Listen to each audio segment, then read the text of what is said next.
Yep, okay, so I'm just getting everything ready. Oh god. Right, screen share.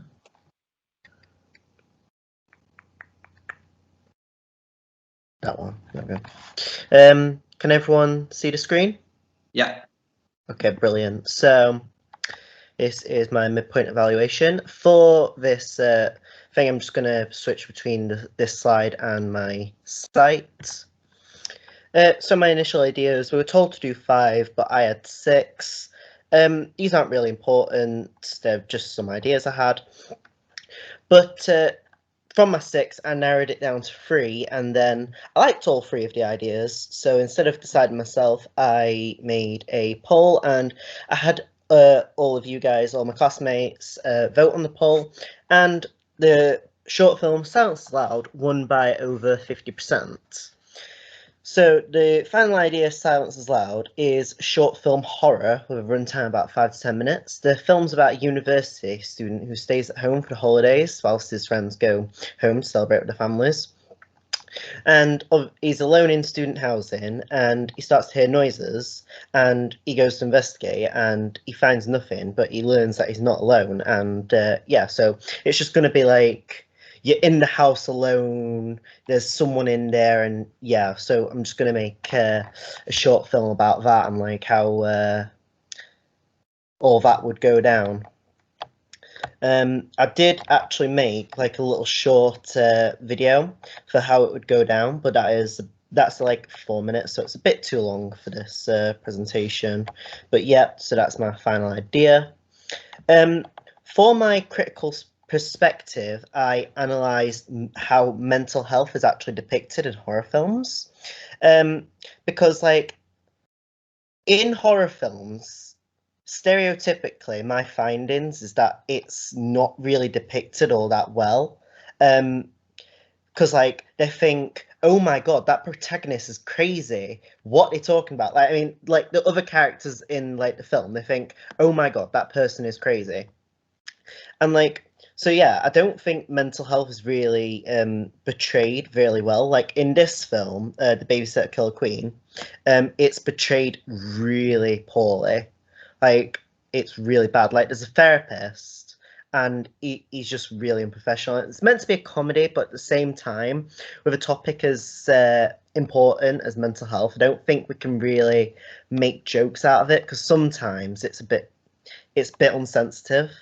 So like in my conclusion, I said like I don't think mental health is really depicted well, and that's why in my short film I want to try and maybe depict it in a way that's tasteful and entertaining. Oh, wrong one. Midpoint. So for my primary research, I actually decided to analyse my FMP from last year, Golden Railways. And I know it sounds a bit weird analysing a documentary for a short film horror, but I just analysed it because I took what I liked about it and what I didn't. So, like, last year, it was kind of sprung on us that we weren't going to be able to film in college, and the change on my concept. So I didn't really have any equipment, but since then I've got like tripods, lighting. So I've critiqued myself. I've said like this documentary had poor camera shift and editing, and I've just said like in this year I'm gonna definitely improve on that by using the equipment I've bought and editing software. I've just done some location research, my house, Doncaster College. This is actually a field that's just 10 minutes away from me. It's really nice. So if I wanted to film outside, I could get some shots there. It's not done. I want to do some equipment practice. I want to design a logo, like kind of a watermark to go on my work. Make a thumbnail. Secondary research. Nope. I've done some research on universities because it's a university student, and I've decided like I'll say like they're studying at Sheffield University, and I know like the building, the Sheffield Hallam building and Doncaster College building don't look 100% the same, but honestly, I don't care. I'm just going to say it's Sheffield. If I want to film outside of college, I'm going to say it's Sheffield Hallam University because I don't care. I did some research on life as a uni student, and tying into my critical perspective, I did some research on mental health. This is a brief summary.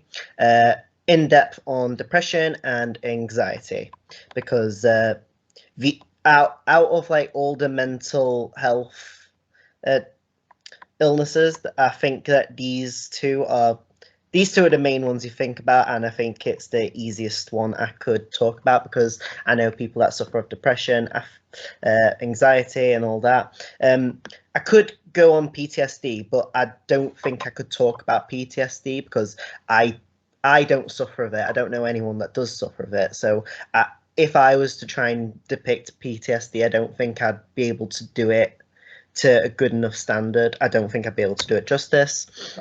I've also done some research on, well, I'm going to do research on film festivals.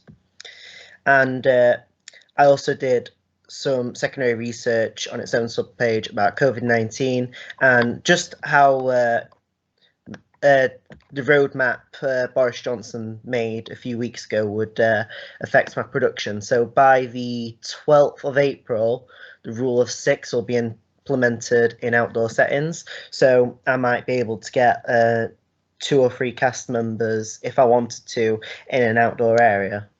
So like that could be like the university students' friends or something like that, as long as that was outside and within government guidelines. I feel like I've proper waffled, so I'm really sorry. Does anyone have any questions or anything? Mine's not really a question, but I do have something to say. What's that? I really like how you've analysed like the characters' mental health in horror films because it's not really seen as something that people are aware of, and that there's other things that can be going off in a character's development that people don't necessarily take consideration to. So I thought that was really good. Thank you. It was really interesting because in the movie that I talked about, the Babysitter Killer Queen, they actually were really insensitive towards the main character, and it was really bad.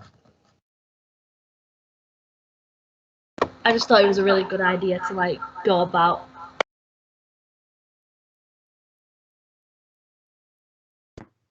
Excellent. Right, Hayden, I've left you some feedback in the Padlet, and I think other people have as well.